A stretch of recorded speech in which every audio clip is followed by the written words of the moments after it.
This podcast is intended to provide information for educational purposes only and to serve as a starting point for you to have a conversation with your personal physician. Nothing stated on this podcast should be considered medical advice. Consult with your physician before undertaking or changing any treatment plan. Hello and welcome back to the Pound of Cure Weight Loss Podcast. We are very excited to welcome our patient today to share her story. Miss Julie, welcome.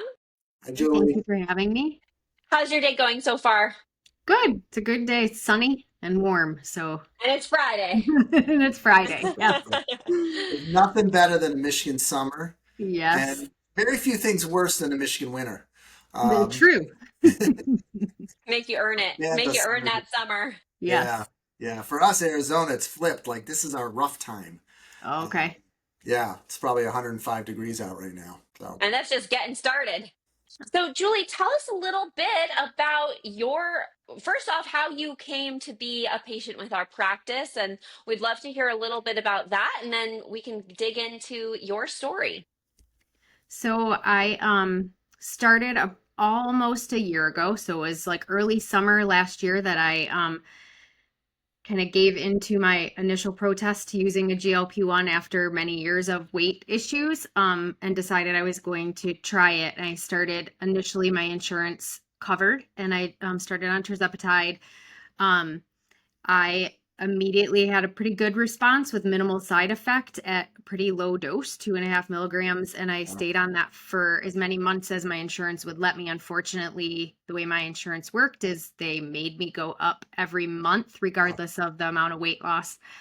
I went into it with the philosophy of I wanted to lose slow because I have a huge fear of like skin sagginess. And I really wanted to do sustainable, like change things and have this be as sustainable as possible. So I wanted to do a very slow loss.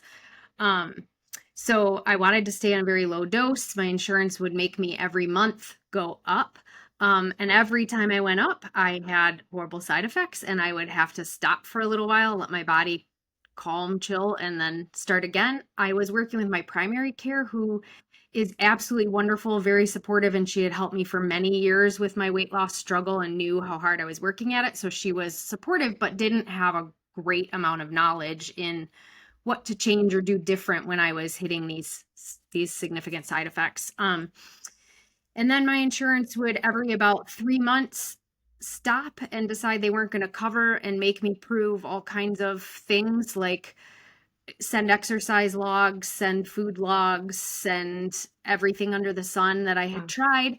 And they would then authorize it. So I would do like 3 months on with one of those months with severe side effects. Then I'd be off for a month or two and start all over again. I even did weird things to try to keep my dose low. Like when they put me on 7.5 milligrams, I like would click the pen and then try to like pull the pen out early and be like, I don't know how much is in there, but like at least it's not 7.5. I don't want to be sick this, and I was fine on 5, right? So I would do these bizarre things to attempt to be at a dose that I felt was effective for me without side effects. And then my insurance announced at the new year that they would no longer cover for weight loss no matter what. My doctor did an amazing job of attempting to appeal because I was pre-diabetic about a year ago. I have been treated with metformin for PCOS the majority of my adult life. And so we felt like there were other comorbidities and things happening that I was getting help from with the medication, but my insurance declined. So I paid for a couple of months out of pocket. But of course, like couldn't wanted to get 5 milligram pens and was paying out of pocket $650 a month. And that was not sustainable for us as a family. 2 kids in college, and that just was not sustainable. And this was before Lilly Direct, right? Yeah. Yeah. So I started doing research on compounding. I really did not want to go the route of compounding. Number one, knowing what I had heard on your podcast and on other podcasts that I listened to, I knew that there would be an end to compounding. And I was having such amazing results. And in addition to weight loss, other improvements that I am happy to share too. That I I knew I didn't want it to end, so I was trying to figure out some way to do the non-compounded.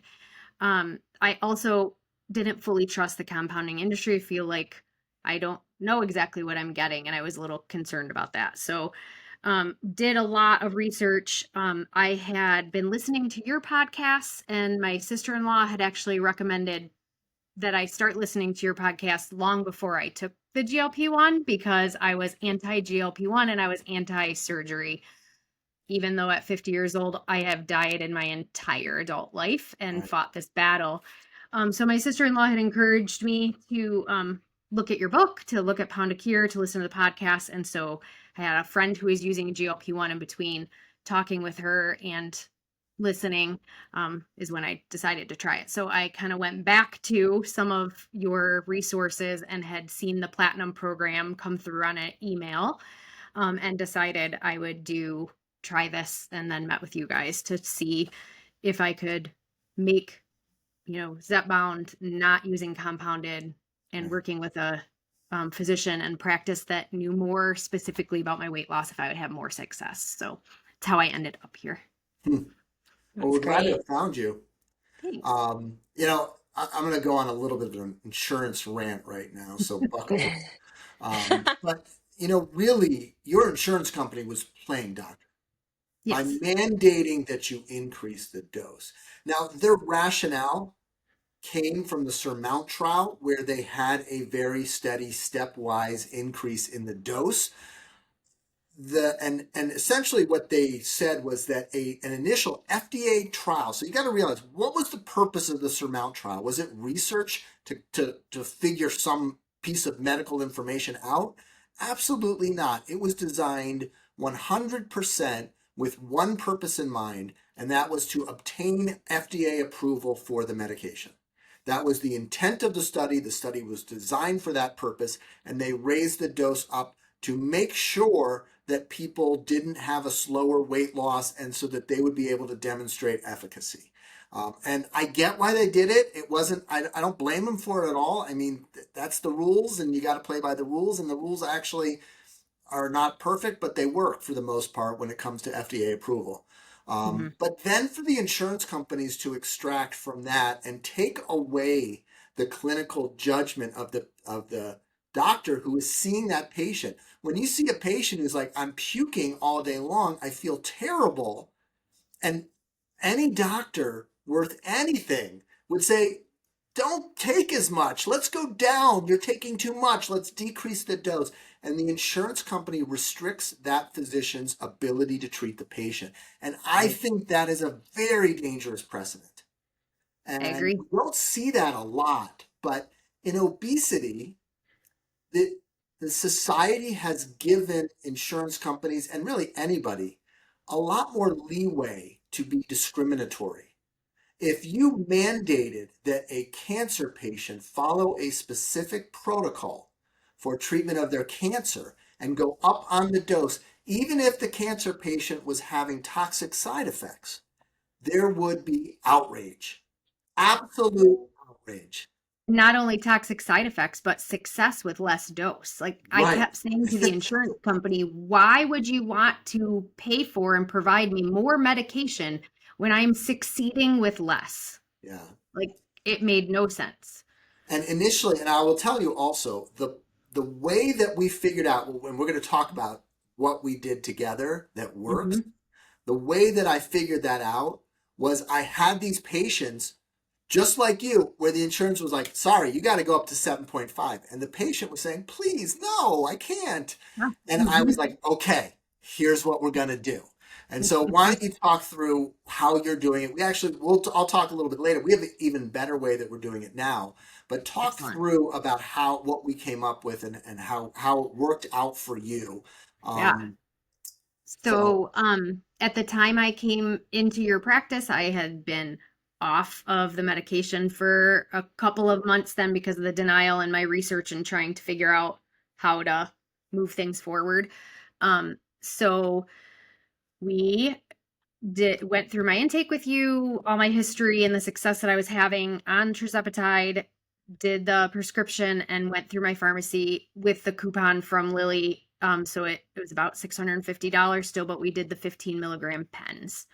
And then we took the 15 milligram pens, emptied them into the vial. And I don't know if you remember this or not, Dr. Weiner, but I had it was like a meltdown because the first time I tried it, the needle hit the side of the vial and wouldn't release the medication to the vial. It just spilled all over my countertop. And I was bawling. My husband was like, this isn't that big of a deal. I'm like, it's so much money in that. That was liquid gold. And I need it in my body. Right? I just want this medication back in my body because in addition to weight loss, I get so many other good benefits from it. And so I just really desperately wanted to be back on the medication. So we figured that out. You helped me conquer that. We tried different vials. My husband figured out how to take the medication out of the actual pen, and it's much easier. It's a super easy process. And then what I like is I didn't have to make the jump from 2.5 to 5 and feel miserable again. We did a very slow. So we did 2.5 for a little while. I was losing about a pound a week, and then I kind of plateaued and was having not as good of I guess it's a side effect to get the relief from the food noise and those kinds of things.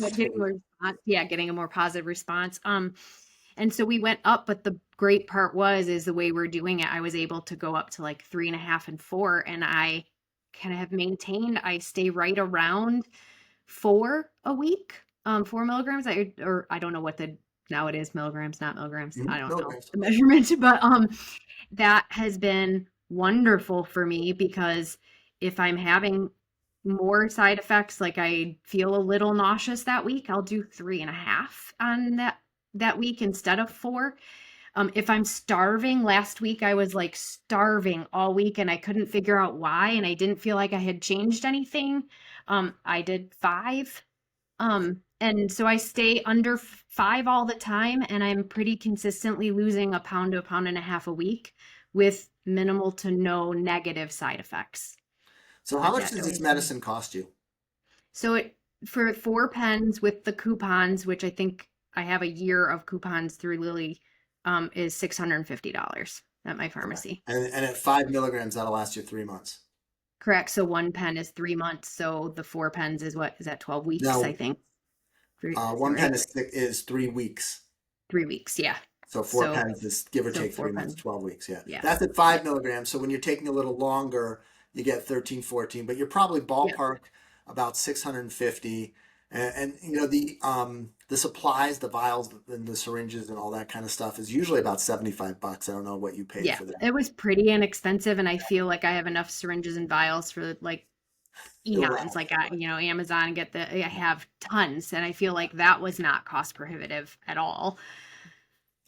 So we're using, there's a Canadian product that makes this process much easier and avoids the kitchen counter dose.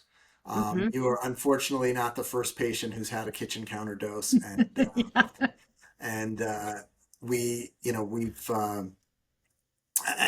so this, to me, I started this approach because patients were like, I have these 7.5 milligram pens and I don't know what to do. I can't take it. Don't make me take it.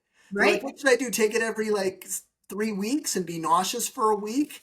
I'm like, no, let's do this. Let's give it a shot. And that's how it started. And then they're basically, and a lot of them were like, you're saving me a ton of money too. And so, because even copays are often $300 or $400. So we've kind of moved away from this strategy, truthfully, with the new Canadian product that makes it a lot easier to do and avoids the kitchen counter, and you don't have to purchase all the stuff. And it actually ends up being substantially even cheaper. Awesome. I'll have to do that on my next round. Yeah. We're, most of our platinum patients pay, between the program fee and the meds, they pay about $250 a month.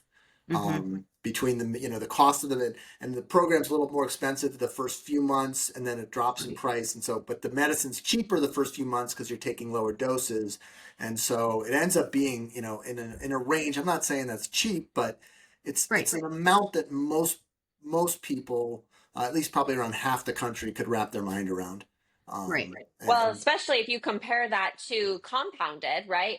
Most Yeah. places where people would be going to, whether it is a med spa or whatever the place may be that they're getting their compounded medications from, it's sometimes much more expensive than It that. is much. I mean, $400 and Right. $500 is what we were And Right. saying. that was what I had done the math on as I started when I was weighing it out after my first meeting with you guys, is I went with the like, well, this is a little bit cheaper already than the compounded. And with that, with the program, I can have, as many appointments as I need to combat the problems I'm having with and to help with the dietary part with people who this is what you do for a living. Where my doctor, as wonderful as she was, and she was super supportive, um, I would say, what do I do when this happens? And she was like, I'll do some reading, but like, this isn't my specialty. I don't know. Right. And, so I think it's been a great help that I can, put something in the app and say, like, I'm not feeling great with this. And I think then you had told me,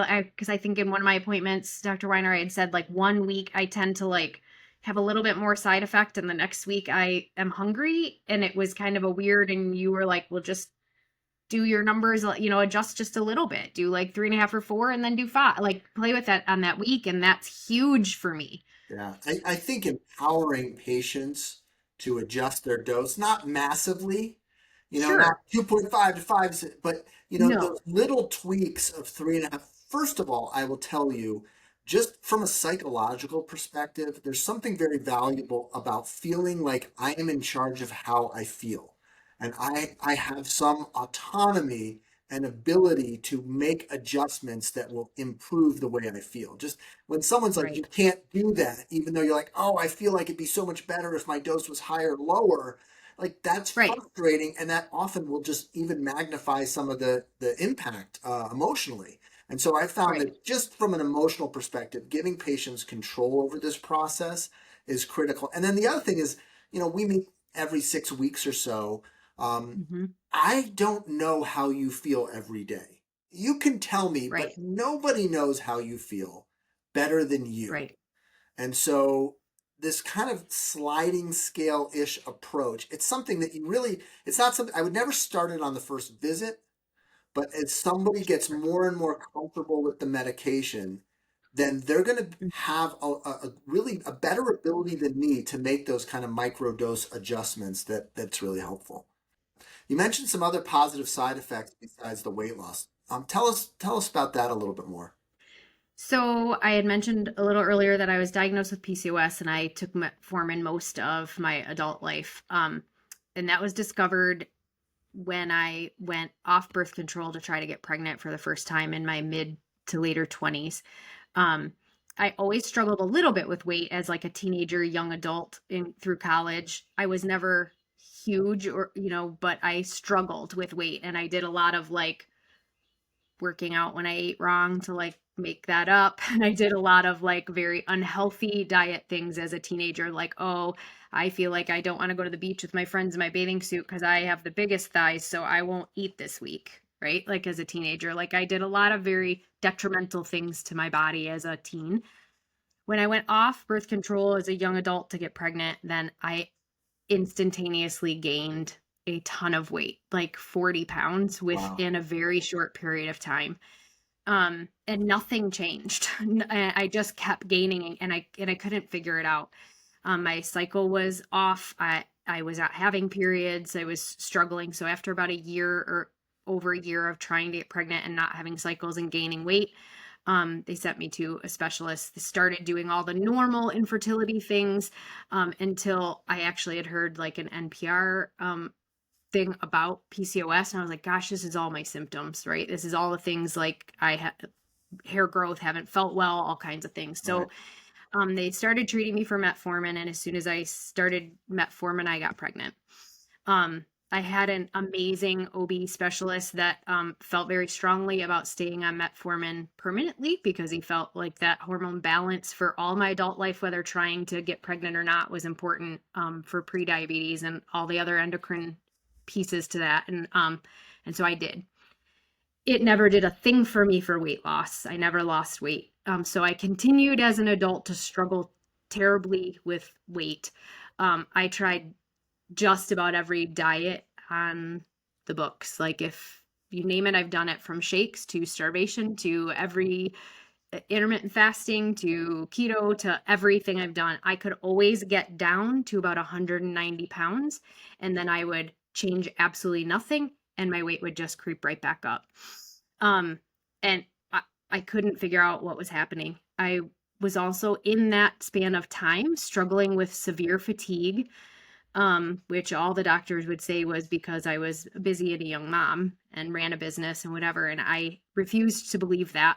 I forced myself to exercise on a very tired, undernourished body for years, thinking that would help my weight.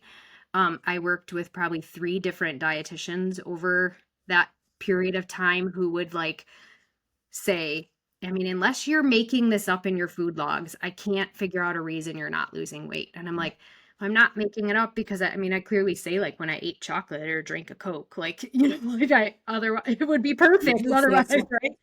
I just like was honest, right? But I was doing all the things, struggling with exhaustion, struggling with weight loss or weight gain. And then I was having severe migraines, and I was also struggling with pain, like significant joint pain. Was ultimately diagnosed first with lupus, and they took that diagnosis away and diagnosed me with fibromyalgia.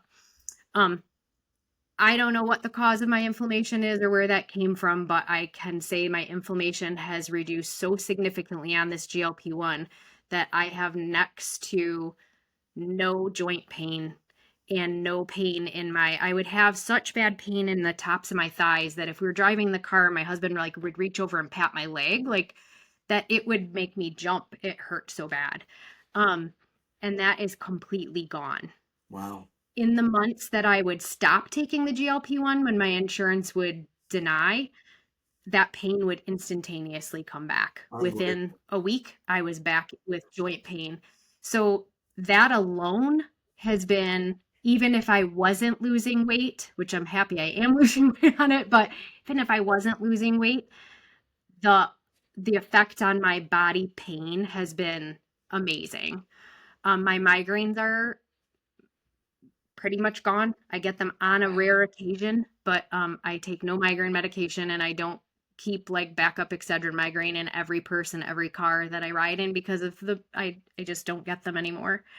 And then the other amazing side effect is my hot flashes and sleep from perimenopause are better. Wow. So I don't know why or how, and what the chemistry of that is with this medication, but I think it's it is better. You know, these meds are well known to be anti-inflammatory. That's probably the primary mechanism of the cardiovascular risk reduction, of the reduction in dementia, and probably in the reduction of cancer too. You know, there's I think 5 or 6 cancers, breast cancer, ovarian, pancreatic, colon cancer, that all we see reduced risks in patients on these medications.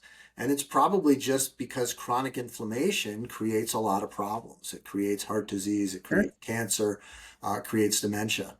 And so I think that you clearly had some kind of inflammatory response. My opinion, and you know, after doing this for so long, is your story is so common. There's so many people out there. I bet you, as you're telling your story and people are listening to this podcast, there are so many people just shaking their head saying, yes, I feel that too. That's how I feel. That's how I feel. Oh my God, I have that same problem. There's so many people out there. And I think that what we are seeing is that there is a certain genetic genotype, I guess. And that genotype results in a significant inflammatory response from our processed foods, something in the food, in the gluten, the artificial sweeteners, the processed crap, the corn syrup, whatever. I mean, the list of ingredients that you could come up with that could cause this is a mile long. But there's something in our food chain that just doesn't react well with people, and they become inflamed and they store fat unnecessarily. And we really have this kind of toxic response to hyper processed foods. And these medications reduce that inflammatory response. and trigger satiety and prevent the metabolic slowdown we typically see. Every time you try to lose weight, you'd lose weight and then your metabolism would come to a grinding halt and the weight would come back immediately. These meds block that response to calorie restriction that you'd seen in the past. And so there's something here. And I think we've kind of stumbled into it, almost like Fleming stumbled into penicillin. We thought it was going to be about weight, and that was certainly the most dramatic and important thing we saw in diabetes, but there's so much more there. And so I think that's, I feel like we just figured something out and we don't understand exactly why. And as we dig more and more into why, we're going to come up with a better understanding of so many medical problems. And that's going to be really exciting. Yeah. The other thing that the improvement, and because I don't feel like mental health is talked about enough and menopause, I feel motivated or passionate about saying these things out loud, right? Because I think my generation just didn't talk about it. I'm always impressed with my kids' age generation when I call people for interviews, like 20-year-olds are like, I can't do Wednesday, I'm at counseling. I'm like, my generation would have never said that, right? So I think it's great. But I have also been on anxiety meds the majority of my adult life. I manage anxiety with exercise too. Like I work out to like help that feeling. I tend to be a pretty amped person, and that's helpful to me. It helps me get a lot done too, but I tend to be a pretty amped person. I have cut my anxiety medication in half since the GLP-1 as well.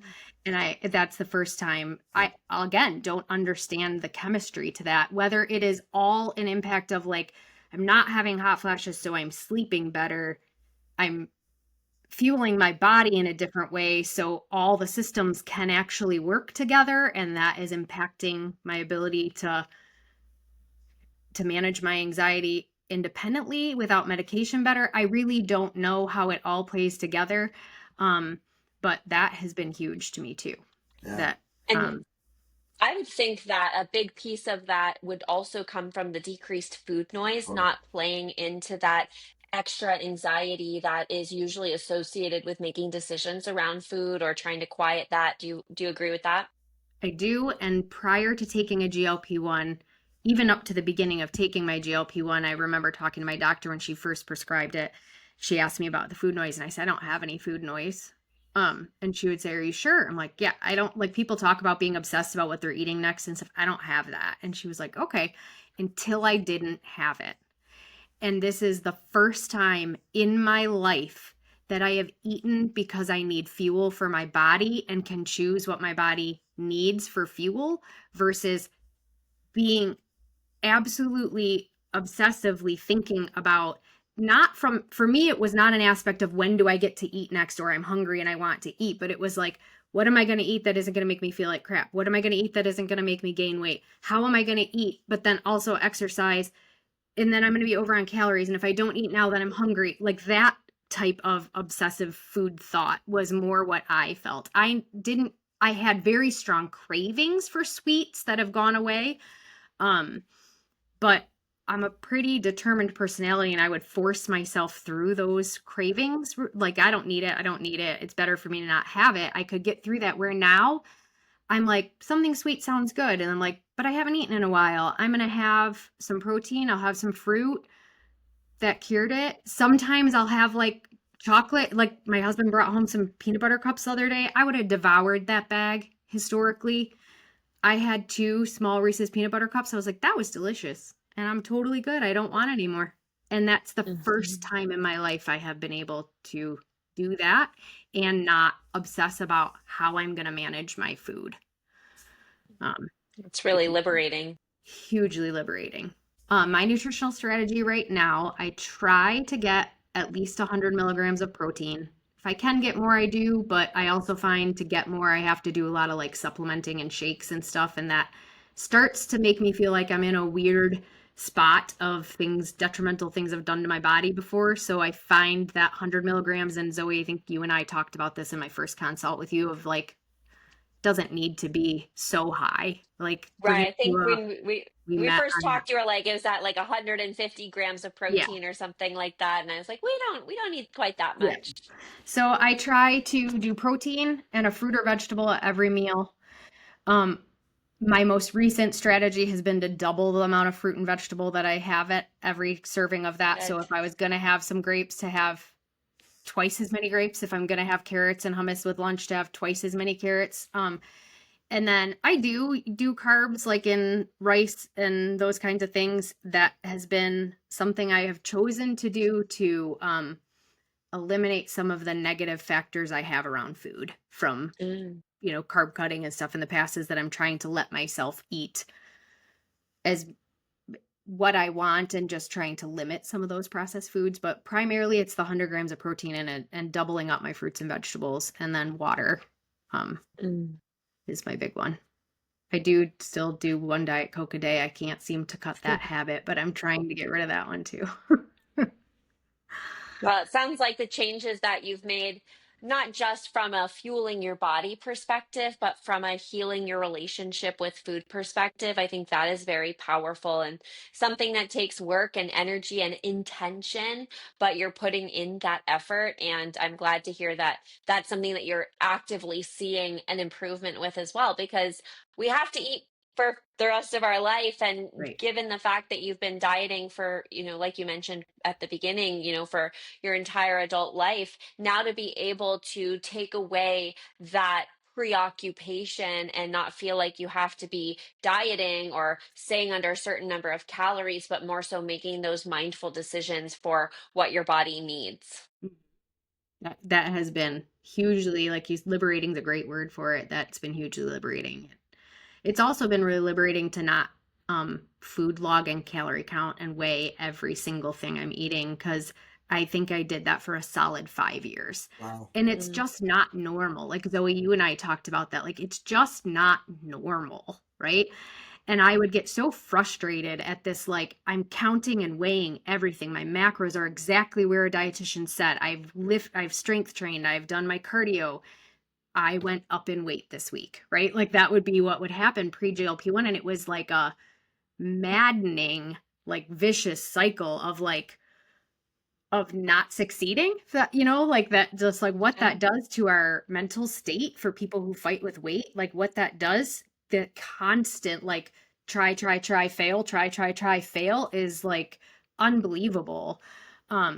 And so when I first went on the GLP-1 to like sort of help my mind, what I did was continued on with my macros and my workout program that I knew did not work for me to lose weight, but was what was recommended by everybody, mostly just to say to myself, like, hey, you know what? You were doing it right. Your body couldn't do it. Like, you were doing a good job. You were succeeding.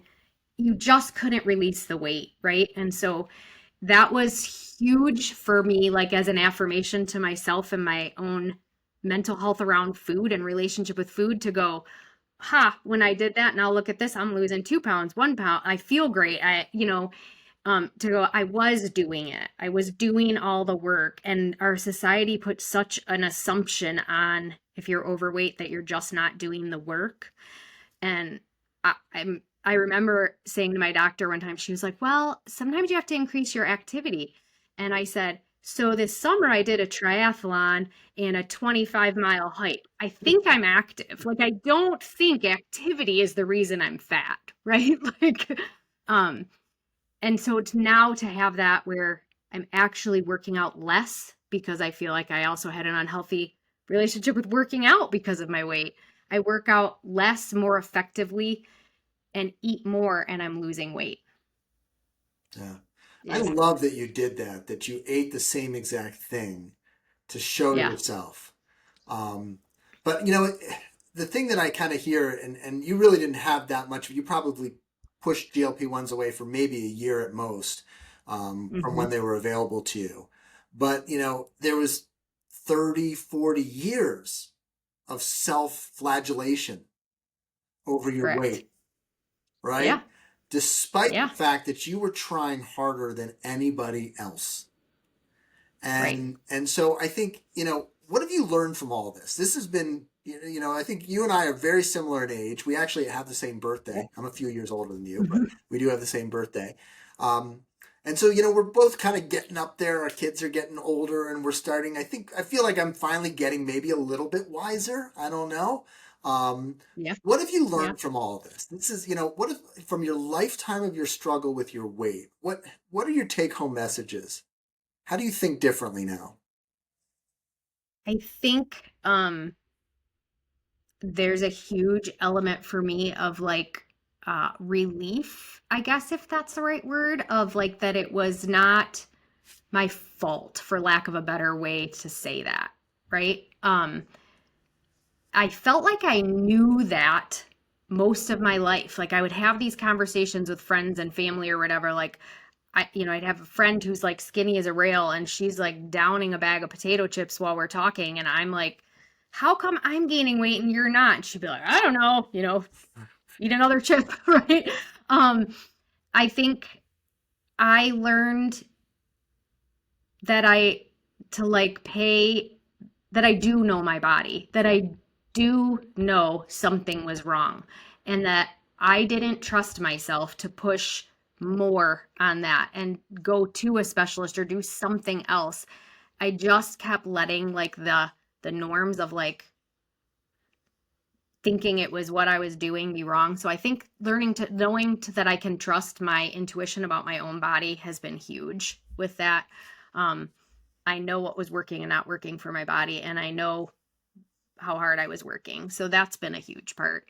Um, the other part is like, I think I finally truly know that it is not calories in, calories out, and exercise that is the culprit. I mean, sure, it is for some people, right? Like some Yeah, people are, naturally thin people. doing, yeah, but it is not all just about calories in, calories out, and that our entire body system is at play in this. So it isn't just about the amount of calories I'm putting in my body.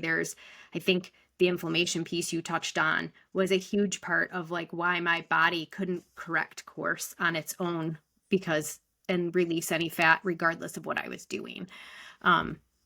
So those have been my two biggest things. Yeah. I think that I've learned.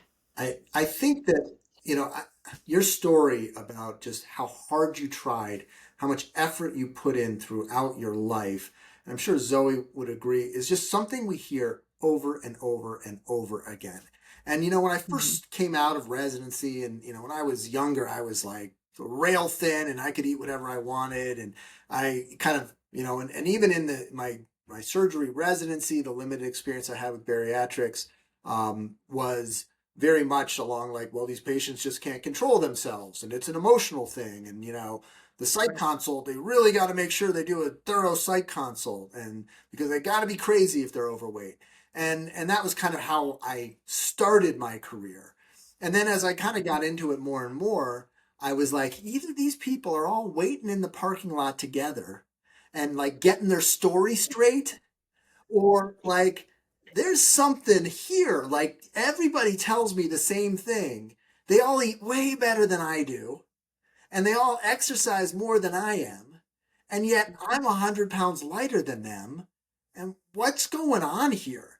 And as I started to learn more and more about it, and then it became very frustrating to me because then I had this great tool and I got really good at bariatric surgery and we could do it really safely.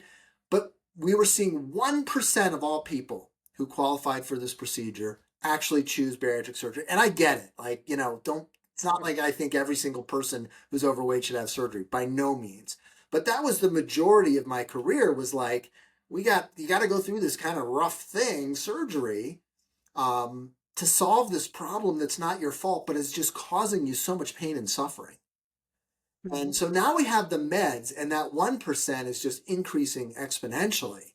And, I think 15% of people have tried a GLP-1. And I think when the cost comes down, we're going to see that everybody who's overweight has tried one at one point. And so that to me is just so enlightening that we now have these treatments that we can get out to as many people as possible and to help people who are suffering, because the pain is real. It is. Very And real. I also think like I was never a person like I didn't feel terrible about myself, like overweight. I didn't feel like I looked horridly disgusting and I couldn't stand myself or anything like that. My husband never said a word about my weight. Like, it wasn't, that's never been an issue from like a vanity standpoint for me. But the things that bothered me were like comfort, right? Like, it's uncomfortable to sit in an airplane seat at 225 pounds. It is uncomfortable to do a triathlon at 220 pounds, right? Like on a 5'3" frame. And that's what I am, right? Like, so it's uncomfortable to bend over and not be able to get my gut out of the way to tie my shoes. Those were the things that drove me nuts. And then I started thinking about like my future of like, I want to run around and chase my grandkids. Like, my mom's incredibly active. She's 70 some years old and she hikes 20 miles with me at a time, right? Like, I want to be able to do that.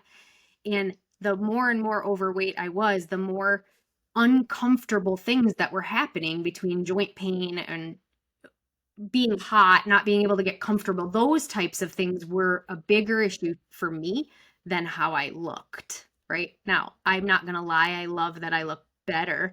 And I bought, for the first time since pre-children, a size 10 jeans yesterday. Love it. And that was huge. But again, there is more to it than like the size of pants, right? And that's what I feel like initially when I went on the GLP-1, I was like, I'm going to tell nobody I'm on this medication. That was my thing. I mean, when people ask me, I even had like a little elevator speech. If someone says, how are you losing weight? I'm going to say, all the things. I'm doing everything. Food, exercise, trying to focus on my rest. I'm doing all the things. Then I'm not lying, right? But I'm not disclosing that I'm on this medication. Until all the other good came to me. And then I was like, I feel like people need to know that this is an okay option and we have to get rid of the stigma behind all of the overweightness and using a medication. And I just have really, I was on metformin all my adult life. Why was that okay in my head? I didn't keep that a secret. Like, I didn't, and so that's been a huge thing for me of like, of feeling like I'm okay with that. So when people ask me now, I say I'm on a GLP-1 and I'm doing all the things, like, Well, and I think you saying that is really powerful because I'm sure, I know just by talking with people, and I'm sure so many of our listeners hearing your story, they can relate to you so much. And, you making the decision to help play your part in letting go of the stigma and being here and sharing your story on the podcast. I just really want to thank you. And I'm sure everybody listening is, super grateful to you as well for sharing. Yeah. well, I appreciate the opportunity and the support and the opportunity to talk and tell my story. Thank you. Yeah, we've loved being Absolutely. part of your journey, Julie. You deserve this success. Thanks. You really do. Thanks. I'm excited about it, and I'm excited to get to my next goal. The goal I'm at is the weight I was at my first pregnancy, which was 23 years ago. My son just turned 23.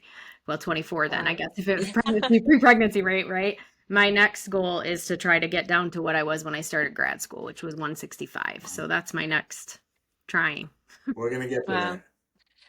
there. Yeah, well, We'll get there. we'll keep in contact with you, and because of course, you're in the platinum program, so we'll be talking with you and having appointments with you ongoing, and can't wait to celebrate that next milestone with you.